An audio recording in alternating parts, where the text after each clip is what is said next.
Well, hello guys, welcome to The Corner, where we talk about anime, manga, and everything in between. Get out those notebooks and let's start this interview, because we got an interview with Monster Girls. Episode 4 review.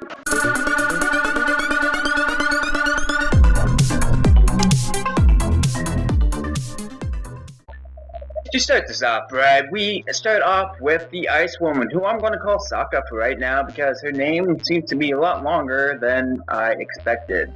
Sokka's depressed because of some running at the mouth girls who seem to like to run at the mouth with anybody around, gossip and stuff like that.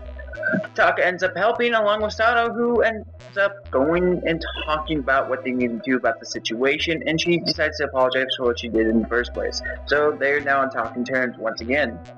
But what they don't realize is Mitsuki ends up taking Saku into the girls' restroom where they were gossiping. Well, not really take her into it, but they were outside, and she confronts the gossipers, who feel really bad afterwards and are really ashamed for what they've been doing. In the end, it all ends up pretty well, as Sokka ends up going into the women's restroom and apologizing for her misgivings. And they're like, "You don't need to apologize to us, we're the ones that need to apologize to you."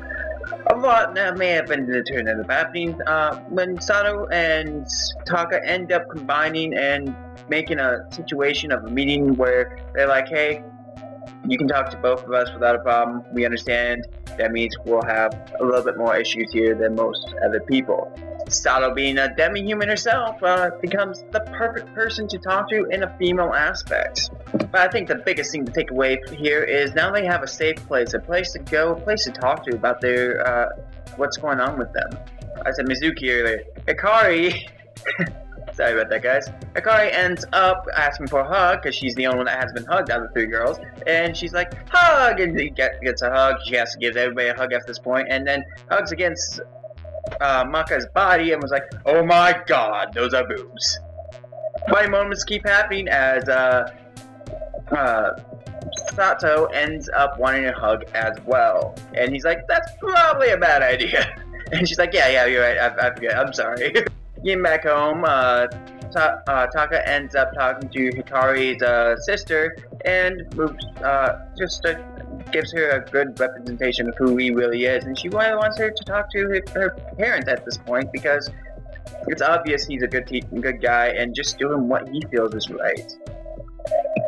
This teacher asks all the right questions, does what he needs to do, and really gets to where he needs to go. When there's a misunderstanding because of Hikari again, who says he attacked her, and her sister just runs off home to talk to her. So everything ends up getting situated at that point, though. And I totally adored this episode. It just reminded me so much of certain things, and it was like, oh my god, guys, I can relate to a lot of things that are going on in the series. So it's probably one of my favorite series so far. It's of 2017 as of right now. Interview with Monster Girl literally just hits you in a spot that you wouldn't think that they would. You just start to feel for the characters. They give a great character development situation, and they even develop characters that aren't even majorly a part of the anime itself, which are the gossip girls and stuff like that. They're really bringing out the struggles that these demi-humans are having and what's going to end up happening. And I feel there's going to be a lot more going to happen as time moves on. Well, I can't wait to get into this next episode, so I hope you guys enjoyed this one. So until the next time, you guys, hope you guys have a great day, and a fun one as well.